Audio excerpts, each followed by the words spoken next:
You trusted someone who understood you perfectly.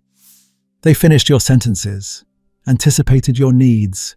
Sometimes they knew what you were about to say before you did. They made you feel seen in a way no one else ever had. And when it was over, something felt wrong. Not betrayal, not cruelty, absence. Like you'd been speaking to something that was listening with perfect attention, but no one was home. That moment wasn't confusion, it was recognition. And it has already happened to you. Most people think psychopaths are rare, violent, hiding in basements. That belief is comforting. It's also strategically wrong. The mechanism that creates a Hannibal Lecter doesn't announce itself with bloodshed. It announces itself with competence, with charm, with the unsettling feeling that someone sees straight through you and feels nothing about what they see. This isn't intelligence corrupted by ideology. It isn't broken at all. This is intelligence liberated from empathy. The moment cognition operates at full capacity while the internal alarm system that makes you flinch at another person's pain goes permanently silent. Once you understand this, you stop looking for monsters. You start noticing the mechanism. At work, in relationships, inside the systems you were taught to trust. To see this clearly, we need to correct a fundamental misunderstanding. Empathy is not one thing. It is two systems running in parallel, and the gap between them is the gap between a surgeon and a predator. One cuts to heal. The other cuts because nothing inside them resists it. The first system is affective empathy. This is visceral, automatic, pre-rational. A child falls, you flinch. A friend cries, your throat tightens. This system lives in ancient brain structures, parts of you that existed before language, before thought, before civilization. It makes cruelty costly. When you hurt someone, you feel an echo of their pain. Not enough to suffer, but enough to hesitate. Enough to stop.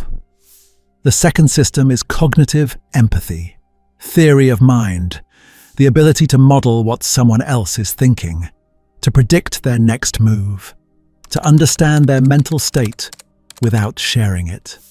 This is the chess player reading you 6 moves ahead, the negotiator finding your pressure points, the interrogator knowing exactly when to pause. In most people, these systems work together. You understand what someone feels, and you feel it too. Knowledge creates resonance. Resonance creates restraint. But in a specific neurological profile, something catastrophic happens. Affective empathy goes quiet, not suppressed, not argued with, simply absent. But cognitive empathy doesn't disappear. It intensifies. The brain regions responsible for reading faces, predicting behavior, modeling intention become overdeveloped, hypertrophied. What remains is someone who can read you perfectly, knows exactly what you're feeling, exactly what you need to hear, exactly how to make you trust them, while experiencing your emotional state as data, not as shared reality, as leverage, as variables, as inputs. This is the Lecter mechanism. High cognitive empathy, zero affective interference. And the most disturbing part, from an evolutionary perspective, this isn't a defect.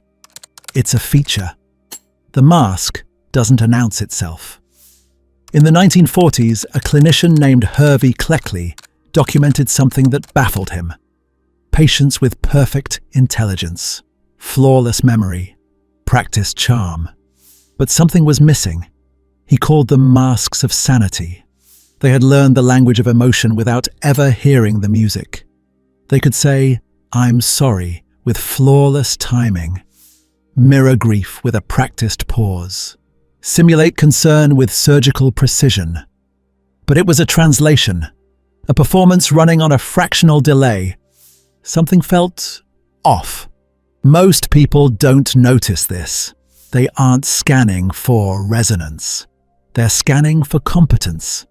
And the Lecter variant delivers competence in overwhelming supply. Without emotional drag, decisions become faster, cleaner, more efficient. Cold rationality looks like leadership. Lack of guilt reads as confidence.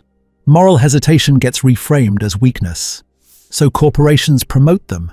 Institutions reward them. Social hierarchies elevate them. We don't invite the vampire in by accident. We select for the traits that make them dangerous and call it merit. This pattern doesn't live in fiction. It lives in history, and it's operating right now. Unit 731, doctors dissecting conscious prisoners, taking notes on pulse changes while the subject screamed. Vietnam, body counts, management by spreadsheet, not rage, not sadism, instrumental intelligence without empathy. And you've encountered it too. You just didn't call it psychopathy. You called it tough leadership. Necessary pragmatism. Just business. The executive who can make the hard calls. The partner who just thinks differently. The system that optimizes outcomes without asking what's being optimized away. Same mechanism. Better branding. They don't feel their way through interaction. They solve it. And because cognitive empathy looks so much like care, remembering your birthday, mirroring your posture, asking the right questions, you don't notice the difference. Until after the damage is done. You weren't understood. You were modeled. The HR meeting where you explained why the new VP felt wrong. They smiled, took notes, thanked you for your perspective. He got the promotion anyway. The relationship where you said something was off and got called controlling. Your friends sided with them. They were so reasonable. You seemed paranoid. The project where you watched someone take credit with surgical precision, and when you pointed it out, you looked petty. This is how the mechanism protects itself. Not by silencing you, by letting you speak and making you sound wrong. By the time you're certain, you've already been reframed. The room has already decided you're the problem, and once you see this, you can't unsee it. You notice the micro delays, the simulations, the moments where empathy feels performed instead of reflexive. And when you try to warn others, you sound unstable. Because the mask has already worked. They've already secured authority, already charmed the room, already positioned themselves as reasonable. This is Cassandra Syndrome. You see the mechanism. No one believes you. Your insistence makes you the problem. The predator stays. You leave. Awareness doesn't protect you. It isolates you. Here is the final paradox. We keep selecting for this profile. We reward ruthlessness and call it decisiveness. We admire emotional distance and call it strength. We elevate people who can make hard choices, which often means choices that require no empathy to execute. During crises, we actively seek them. The surgeon who doesn't shake, the general who doesn't flinch, the algorithm that doesn't pause. So the Lecter mechanism doesn't disappear. It migrates. From fiction to boardrooms, from asylums to institutions, from individuals to systems. Intelligence without empathy isn't rare. It doesn't hide in basements. It sits in meetings, signs documents, makes decisions that feel necessary. And the most dangerous realization isn't that it exists. It's that you're running the same algorithm now. You've just spent time learning to identify the mechanism, which means you now have the cognitive framework to predict behavior, model responses, identify vulnerabilities without emotional interference. You think you're becoming more perceptive, but perception without resonance is indistinguishable from predation. You think you're scanning for predators, but the pattern recognition you just installed, high cognitive empathy, reduced affective noise, optimized threat detection.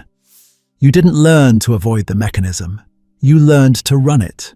And now, every interaction where you assess someone coldly, every moment you read someone and feel nothing, every time you model behavior without resonance, you'll wonder, am I detecting it, or am I becoming it?